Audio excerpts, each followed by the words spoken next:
عورتوں کی مزار شریف پر بے پردہ ہو کر جانا کیسا ہے؟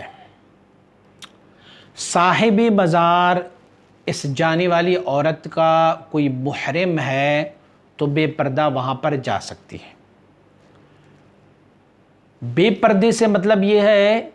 کہ ان کے اعضائے ستر والے جو ہے وہ تو سب ڈھانپے ہوں گے، لیکن جیسے ایک خاتون اپنے محرم کے سامنے جاتی ہے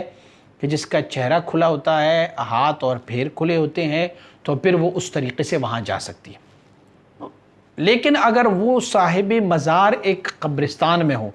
آس پاس اور بھی قبریں موجود ہو، تو صاحب مزار اس خاتون کی محرم تو ہے، لیکن آس پاس کے جو وفات شدہ لوگ ہیں قبروں میں وہ اس کی محرم نہیں ہے، تو اسی لیے وہ اس صورتحال میں بے پردہ وہاں پر نہیں جا سکتی، پھر وہ با پردہ جائے گی۔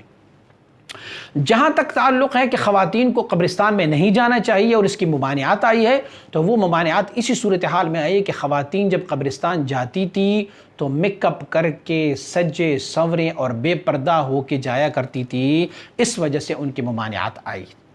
کہ وہ اس صورتحال میں قبرستان نہ جائیں۔ ہاں، ایک خاتون ہے بغیر میک اپ کی اور شرعی پردے کا لحاظ کرتے ہوئے قبرستان میں اس طریقے سے جائیں کہ وہاں پر مردوں کے ساتھ اس کے گھل ملنے یا خلط ہونے یا ٹچ ہونے کا کوئی خطرہ نہ ہو،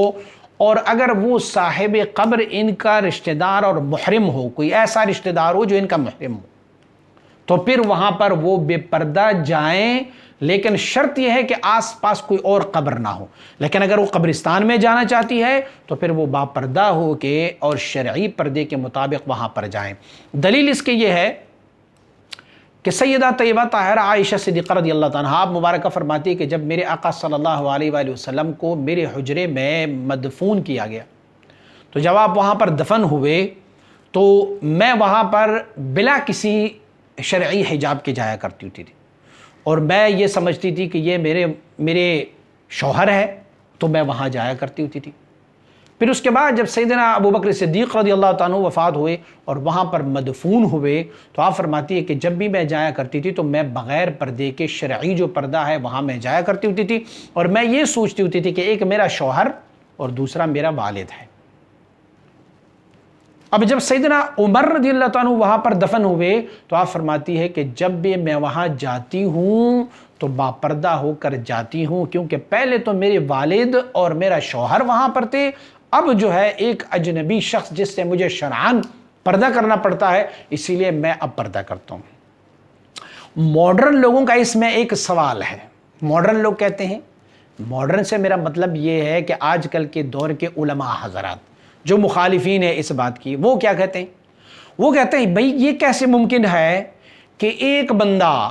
جو 2 من مٹی کے نیچے ہو، جس کی قبر کے اوپر سلیبیں رکھی ہو، اس کے بعد اس پر مٹی ڈالی گئی ہو، وہ وہاں سے تو ایک خاتون کے چہرے کا مشاہدہ کر سکتا ہے، اور پھر ایک خاتون رومال لے کے یا پھر دوپٹہ یا حجاب لے کے اپنے چہرے پر ڈالے تو مٹی سے تو نظر ان کے چہرے پہ پڑ سکتی ہے، لیکن یہ رومال ہی حاجب ہو جاتا ہے۔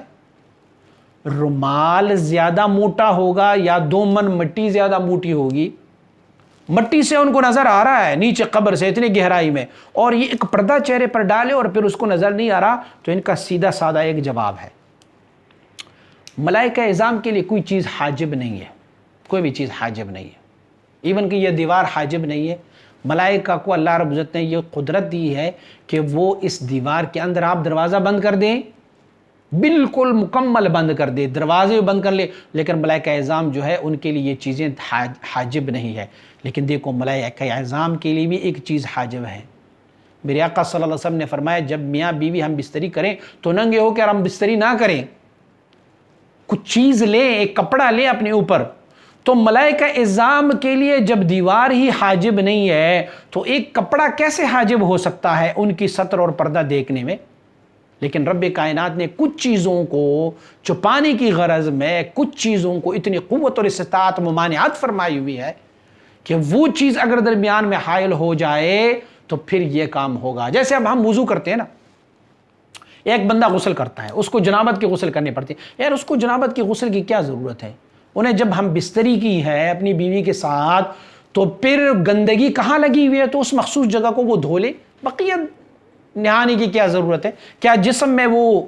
گندگی سرایت کر گئی ہے؟ نہیں، جسم میں تو گندگی سرایت نہیں کر گئی ہے، لیکن رب کائنات نے اس میں یہ حکمتیں رکھی ہوئی ہے۔ تو اللہ رب العزت نے ایک چادر کو، اگر ہم شریعت مطہرہ کے پردے کے لحاظ سے اس چادر کو چہرے پہ لیتے ہیں تو یہ ہمارے لیے پردہ ہوگا۔ اور یہ دلیل اگر آپ نے اعتراض کرنا ہے تو سیدہ عائشہ رضی اللہ تعالیٰ پر اعتراض کر لے کہ عائشہ رضی اللہ تعالیٰ اس وقت شرعی پردہ نہ کرتی جب تک کہ شوہر اور والد صاحب تھے، اور پھر جب سیدنا عمر رضی اللہ عنہ وہاں پر گئے تو وہ ایک چادر سے ان کا چہرہ پھر نہیں دکھائی دے رہا تھا۔